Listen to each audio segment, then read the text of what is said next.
سلام و عرض ادب و احترام خدمت مردم عزیز ایران. شما دارید قسمت 8 ویدیو راه رو تماشا می‌فرمایید. ممنونم ازتون و تو این قسمت هم می‌خوایم مثل قسمت‌های گذشته ایده های اصلی یک کتاب رو مطرح کنیم و راجبش حرف بزنیم. کتابی که این هفته راجبش صحبت می‌کنیم اسمش رخداد، نوشته آقای اسلاوی ژیژک، ترجمه آقای امیررضا گلابی و نشر نی همین کتاب رو منتشر کرده. اسم کتاب رخداد و با تعریف رخداد هم شروع میشه. توضیح میده که رخداد چیزی تکان دهنده و نابهنگامه که یک باره روی میده و جریان عادی و همیشگی امور رو به هم میزنه. چیزی که ظاهراً از ناکجا پیدا میشه و چون کلی علتهای بیشمار داره و علتهای پنهان داره، انگار از همه علتهاش فراتر میره. مثل عشق، مثل تغییرات اجتماعی، مثلا ظهور یک شکل جدید هنری، مثل تغییرات فرهنگی توی جامعه. رخداد در واقع هم نحوهی که ما واقعیت رو میبینیم تغییر میده و از این طریق هم واقعیت موجود در جهان رو تغییر میده.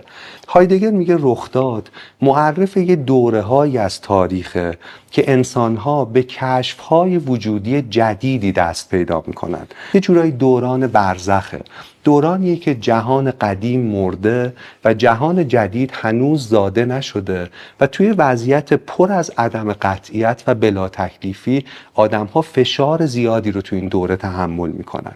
مثل عشق میمونن. در واقع عشق یکی از رخدادهایی که ما تو زندگیمون، تو زندگی فردیمون تجربهش میکنیم.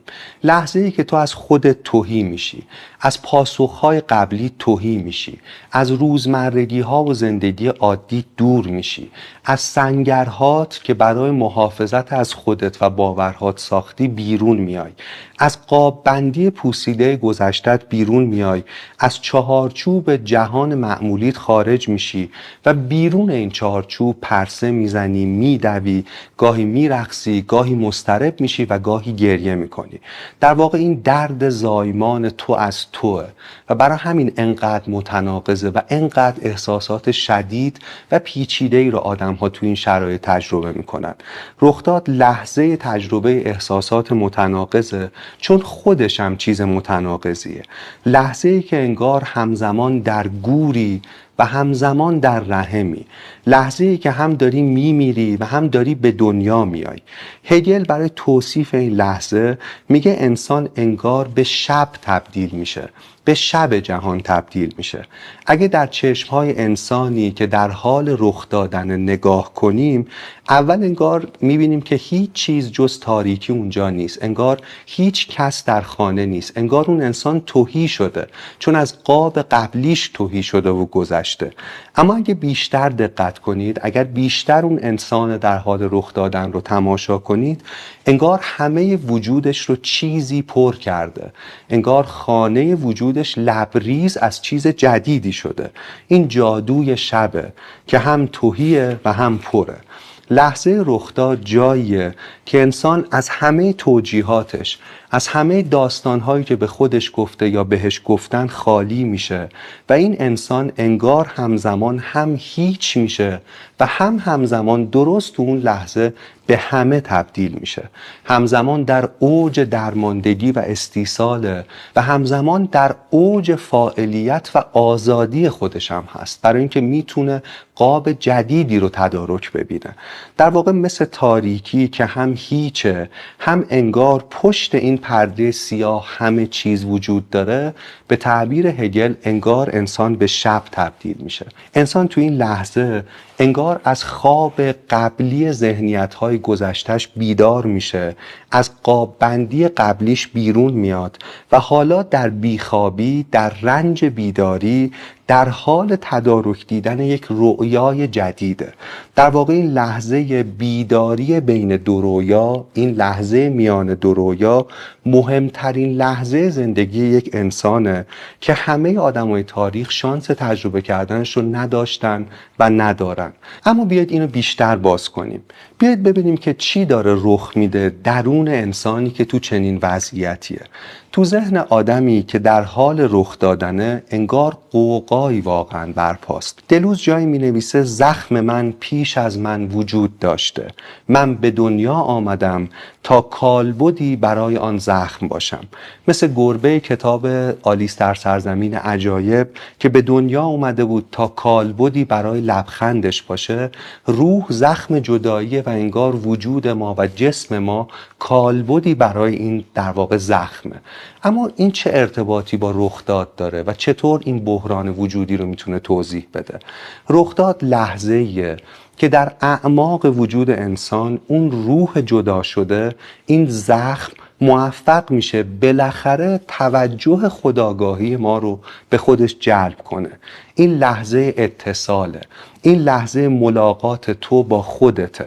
رخداد جاییه که آدم‌ها آنچه هستند میشوند و در واقع فقط یک لحظه هم نیست، یک فرایند طولانیه که بسیاری از این مسیر ناخودآگاه و پنهان و نامحسوس درون ذهن و روان آدم‌ها داره رخ میده. اینجا یه نکته مهم دیگه تو کتاب بحث رخداد و زمان گذشته است.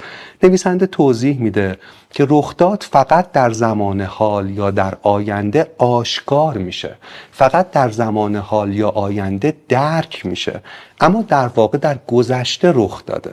همین ترجمه که در واقع فارسی ایونت یا رخداد هم خیلی راهگشاست. انگار یه فعل ماضی در رخداد وجود داره، آنچه که رخ داده، و برای همین هم انگار دیگه وقوعش ناگزیره. مثل عکسی میمونه که توی گذشته گرفته شده روی فیلم، روی نگاتیو، و فقط در زمان اکنون ظاهر میشه. در واقع مثل عشق میمونه. باز هم مثال بسیار راهگشاییه که در سطح عادی زندگی سعی میکنی باهاش بجنگی، اما در عمق روانت اون پایین یک نیرویی پیشاپیش کار رو تمام کرده و نبرد رو برده. هنری جیمز تو یکی از داستانهاش مینویسه آن زن عاشق شده است، فقط هنوز خودش نمیداند. یعنی رخداد اتفاق افتاده در گذشته و فقط در زمان حال آینده انگار یک ظاهر، یک کالبد عینی پیدا میکنه. مثل عشق میمونه، لحظه‌ای که هنوز نه‌های خودآگاه توسط همیشه از پیش‌های ناخودآگاه تسخیر شدن و انگار در زمان حال آینده ناگهان خودشون رو به طرز واضحی آشکار میکنن. نویسنده تو کتاب از یه مفهومی حرف میزنه به نام دانسته های نادانسته. در واقع دانشی رو معرفی میکنه که درون آدم ها وجود داشته در طی زمان، در طی فرایند شکل میگرفته، قاب داشته تغییر میکرده بدون اینکه آدم‌ها در سطح خودآگاه ازش باخبر باشن. دانسته های نادانسته آرام آرام شکل میگرفتن و داشتن تغییر میکردن، ولی جایی در واقع رخداد به اوج خودش میرسه که ما خودآگاهش میکنیم، که ما میفهمیم که رخ داده. هممون با این تصویر کلاسیک تو انیمیشن تام و جری آشناییم، جایی که گربه به لبه پرتگاه میرسه و همچنان میدوه و دیگه زیر پاش زمین سفتی وجود نداره، اما همچنان داره میدوه و میدوه، اما ناگهان پایین پاش رو نگاه میکنه، میفهمه که زمینی، واقعیتی زیر پاش نیست و این لحظه ظهور مادی این اتفاقه. یه نویسنده تلاش میکنه این رو توضیح بده که رخدادها فرایندی پنهان و تدریجی هن که از جایی به بعد دیگه گریز ناپذیر میشن و فقط در حال آینده دارن یک کالبد مادی پیدا میکنن. نویسنده تو عرصه های فردی و اجتماعی تلاش میکنه در واقع این مفهوم رو توضیح بده. با همه تلاشی که کردیم که از رخداد یه تعریفی یا یه توصیفی ارائه بدیم، اما انگار باز این مفهوم تعریف ناپذیره، انگار لیزه، انگار از دستهای ما سر میخوره. اما شاید برای پایان بهترین تعریف برای رخداد عنوان فوق‌العاده کتابی باشه از الکسی یورپاک که راجع به زندگی معمولی مردم شورویه. این عبارت رازآلودگی عمیق مفهوم رخداد رو میتونه توضیح بده. عنوان کتاب اینه: همه چیز ابدی بود تا اینکه دیگر ابدی نبود.